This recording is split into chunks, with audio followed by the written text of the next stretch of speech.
Hello everyone, welcome back to my channel. तो आज का ये वीडियो क्लास 10th के स्टूडेंट्स के बहुत इंपॉर्टेंट होने वाला है जो PUB बोर्ड के एग्जाम देने वाले हैं।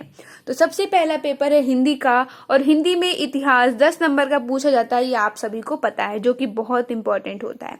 तो काफ़ी सारे इतिहास से रिलेटेड मैं अपने वीडियोस में डिस्कस कर चुकी हूँ मेरे चैनल पे, जो कि अपलोड हैं, आप लोग उनको जाके देख सकते हैं। ये सीरीज चलती आ रही है इतिहास की, जिसमें हम लोग कंटिन्यू करते हुए आज कुछ अति लघु उत्तरीय प्रश्नोत्तर के बारे में बात करेंगे कि कौन कौन से पद्य के प्रकार होते हैं, महाकाव्य, भक्ति का, सगुण, ये सब मतलब बात करेंगे आज के इस वीडियो में हम लोग। तो चलिए देखते हैं। पहला क्वेश्चन है, हिंदी के पद्य प्रकारों में से किन्हीं दो के नाम लिखिए। तो इसका उत्तर है, हिंदी के दो प्रमुख पद्य प्रकार हैं, एक महाकाव्य और एक खंड काव्य। ये बहुत इंपॉर्टेंट क्वेश्चंस हैं, पेपर में पूछे जा सकते हैं। चलिए आगे देखते हैं। अगला प्रश्न है, दो महाकाव्यों के नाम लिखिए। दो महाकाव्यों के नाम लिखिए। तो आपके हो सकते हैं श्री रामचरितमानस, ये एक महाकाव्य है, और दूसरा है साकेत, ये आपको याद रखना है।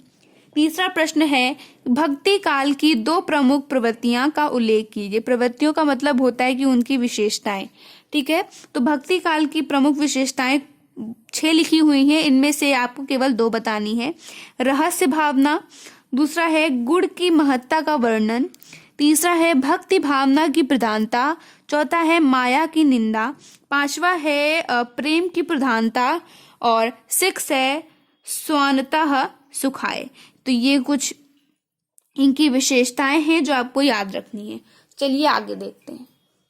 आगे है, भक्ति काल की दो प्रमुख धाराओं का नामोल्लेख कीजिए तथा उनके एक एक प्रतिनिधि कवि का नाम भी बताइए।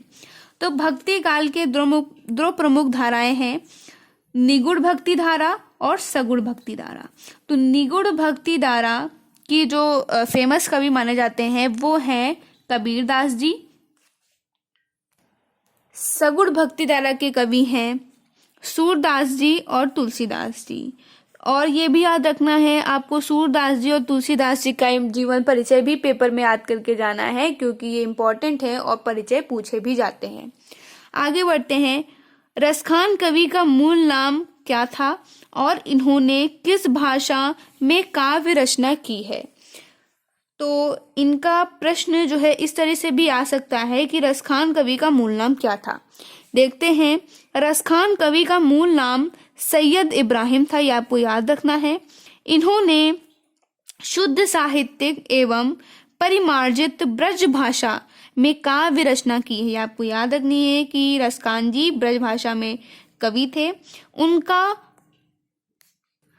वर्णय विषय श्री कृष्ण जी की अनन्य भक्ति है। मतलब कहने का तात्पर्य ये है कि ये अपनी अधिकतर रचनाओं में श्री कृष्ण जी के बारे में ही बताते हैं।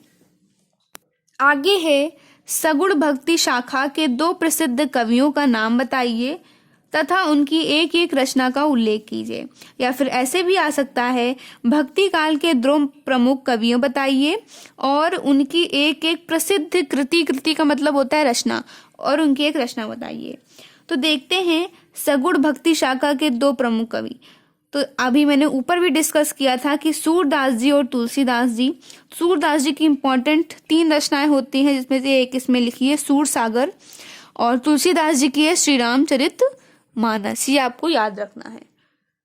क्वेश्चन नंबर 7 है, गीतावली के कवि का नाम लिखिए। यानी कि गीतावली रचना किसने लिखी है।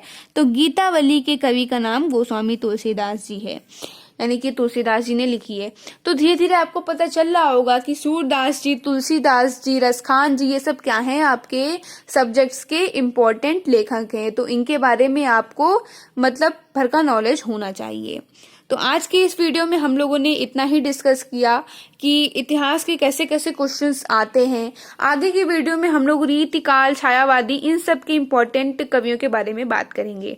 तो चलिए इस वीडियो को एंड करते हैं। तब तक के लिए आप मेरे चैनल पे नए हैं तो मेरे चैनल को सब्सक्राइब कीजिए, लाइक कीजिए, और आपकी एग्जाम की प्रिपरेशन कैसे चल रही है उसके बारे में मुझे कमेंट बताते रहिएगा। Thank you very much.